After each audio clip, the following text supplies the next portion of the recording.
Ampak vodja je pa ena sama in to je magistra Estera Možina. Poznam jo že odkar sem na ACS-u, to je 27 let, Estera, a ne? Izvoli, beseda je tvoja.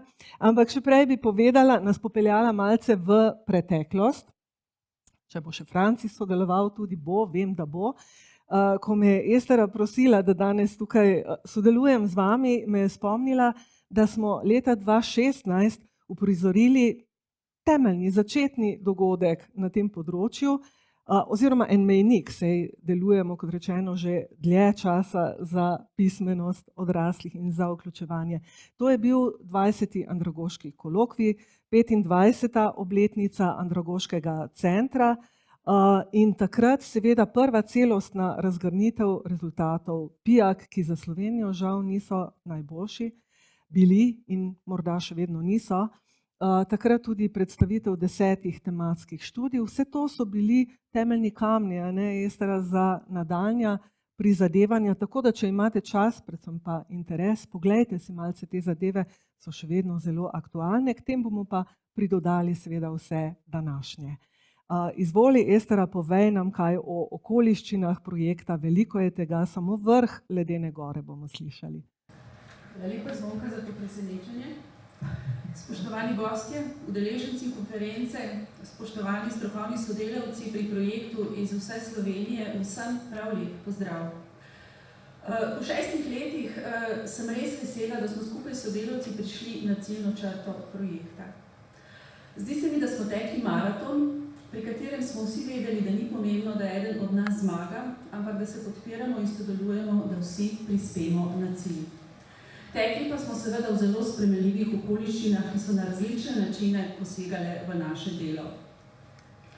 Torej, recimo, sprememba zakona o izobraževanju odraslih in javna objava podatkov o raziskavi PIAK sta bili podlagi za bistveno razširitev projekta 2 leti po začetku.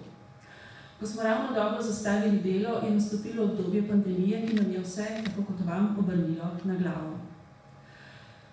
Torej ne samo obdobje pandemije, tudi druge družbene okoliščine, se pravi vojna na našem pragu, klimatske spremembe, energetska kriza, suša, požari in še kaj, so pred nas vedno znova postavljali vprašanje, katere so tiste kompetence, zmožnosti, znanje in spretnosti, ki jih potrebujemo, ne le da preživimo, ampak da živimo kakovostno, da smo vključeni v družbo in da živimo osmišljeno življenje.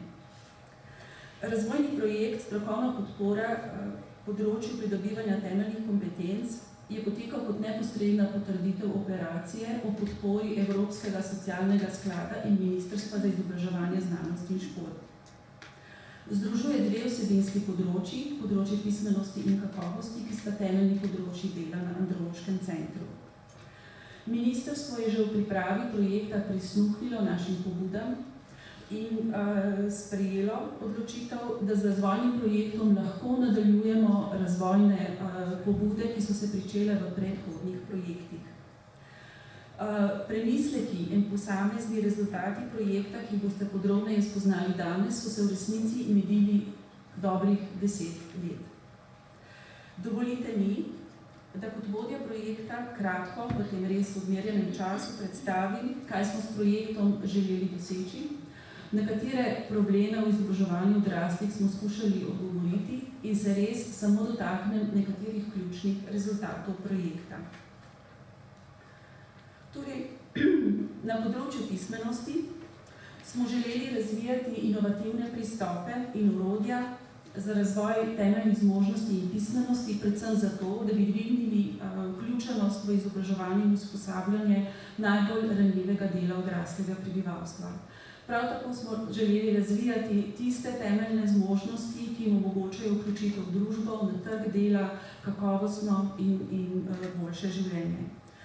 Na področju kakovosti smo želeli pripraviti strokovne podlage za umeščanje samoevalvacije v nacionalni referenčni okvir za kakovost, torej umestiti doslej razvite aktivnosti v nacionalni sistem, zagotoviti nadaljnje svetovalno in podporno delo za izvajanje samoevalvacije, pa tudi krepiti usposobljenost izvajalcev pri vključevanju ranljivih skupin prebivalstva v presojanje in razvijanje kakovosti. Ključno je tudi to, da z našim raziskovalnim oziroma našim razvojnim in strokovnim delom neposredno oziroma tudi posredno podpiramo izobraževalno mrežo pri pripravi in izvajanju izobraževalnih programov za razvoj temeljnih kompetenc ter zagotavljanju kakovosti na različnih ravneh. Organizacijam v javni mreži, ukrepom v okviru letnega programa, drugim organizacijam za izobraževanje odraslih in seveda tudi projektom, javnim razpisom, kot je razpis temeljne poklicne kompetence. Na obeh delih projekta so potekale res raznovrstne, razvojne, strokovne, raziskovalne, izobraževalne in tudi promocijske aktivnosti, ki so nam omogočile kar nekaj inovativnih rešitev. Te imajo potencial, da jih lahko apliciramo na širše področje izobraževanja odraslih. Na večini aktivnosti je delo potekalo v sodelovanju s številnimi strokovnimi sodelavci, izobraževalci odraslih iz vse Slovenije, pri čemer so njihovo delo podpirale tudi njihove matične ustanove. Vključevali smo tudi raziskovalce in strokovnjake iz širših področij, ne samo izobraževanja odraslih. Veseli smo pa tudi, da smo pri marsikateri nalogi in aktivnosti lahko vključili tudi odrasle udeležence izobraževanja. S projektom seveda uresničujemo smernice nacionalnih in mednarodnih strateških dokumentov. Neposredna podlaga, zakonska podlaga za naše delo je v zakonu o izobraževanju odraslih. Smernice in prioritete za prihodnje desetletje za obe področji pa so zapisane v novi resoluciji nacionalnega programa o izobraževanju odraslih do leta 2030. S projektom smo želeli odgovoriti na dva ključna problema v izobraževanju odraslih. Neposredno se odzivamo na razvojni zaostanek Slovenije na področju spretnosti odraslih in odzivamo se tudi na problem nizke vključenosti odraslih iz ranljivih skupin v izobraževanje in usposabljanje. Razvojni zaostanek na področju razvitosti spretnosti je pokazala raziskava PIAAC. Razgrnila je razsežnosti problema nizkih spretnosti pri odraslih in izpostavila, da gre za populacijski problem, saj zajema skoraj 500 milijona odraslih v aktivni dobi in ga ni mogoče rešiti v kratkih obdobjih in samo z izoliranimi ukrepi. Želim posebej opozoriti tudi na to, da je nizka vključenost res tesno povezana tudi z nizko ravnjo spretnosti in da se s tem problemom srečujejo vse države v Evropi. Za Slovenijo je ta problem še posebej zaskrbljujoč, zato ker je obseg populacije z nizkimi spretnostmi tako zelo velik in višji kot v drugih državah.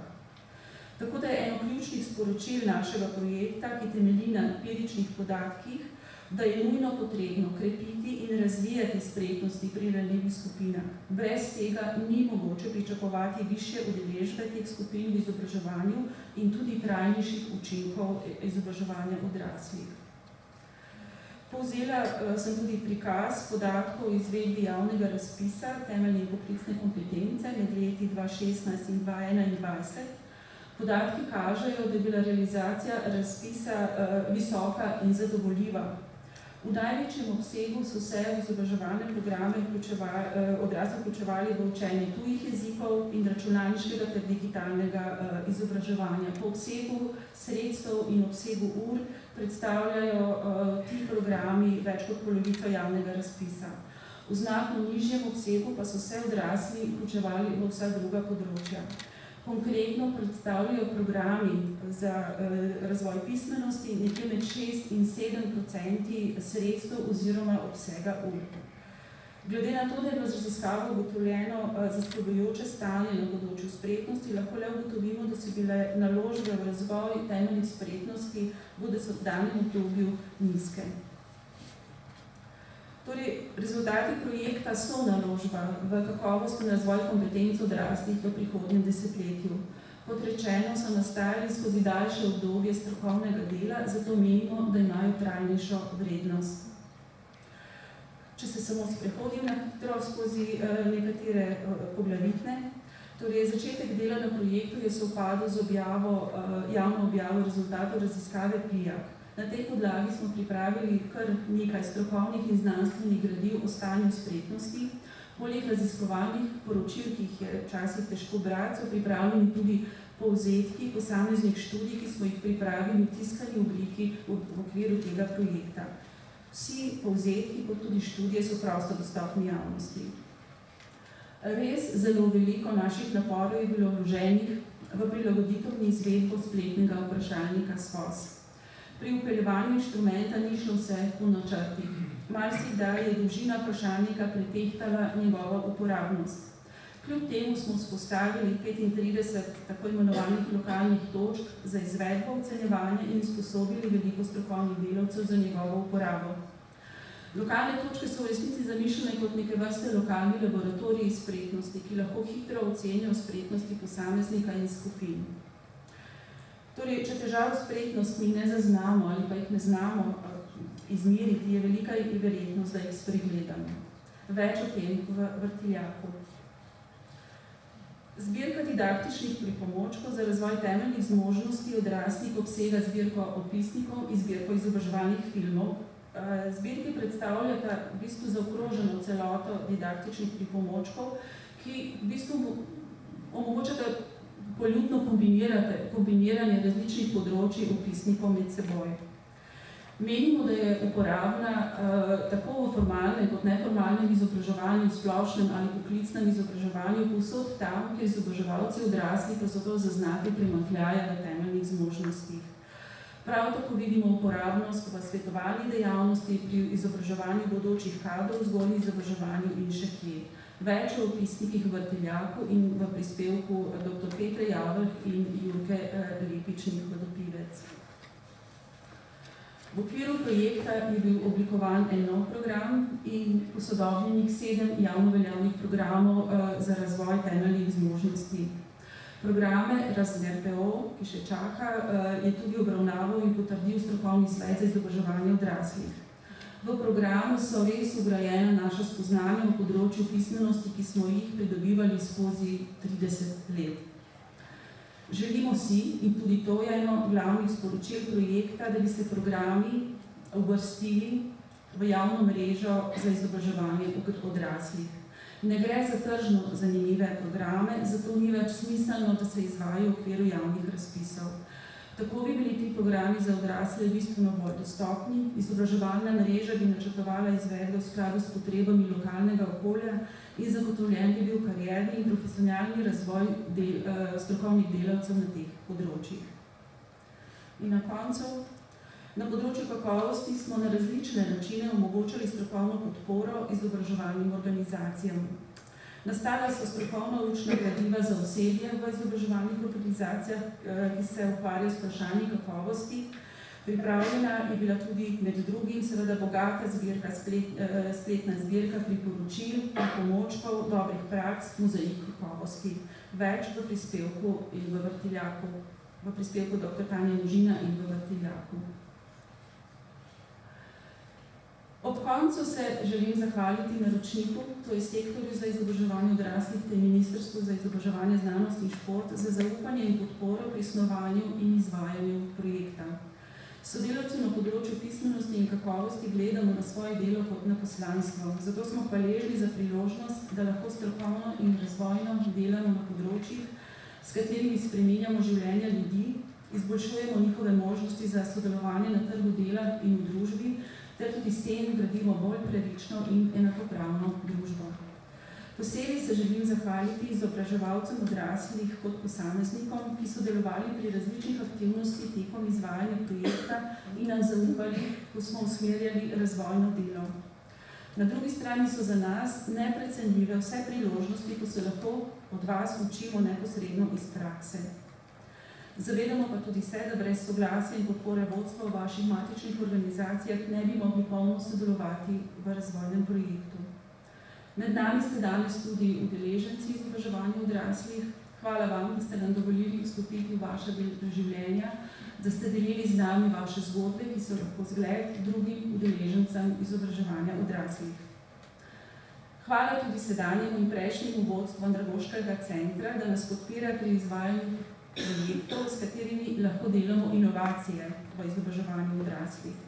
In hvala seveda vsem sodelavcem Andragoškega centra, ki nam pristopite na pomoč, ko je stiska velika, tako se je to zgodilo danes. Iskrena hvala prav vsakemu posamezniku v ožji ekipi projekta na Andragoškem centru Slovenije. Hvala, da ste v projekt vložili vaše najboljše strokovne moči. Spoštovani gostje, spoštovani maratonci, vabim vas, da skupaj odtečemo častni krog v tem zaključnem strokovnem dogodku projekta. Hvala lepa za pozornost.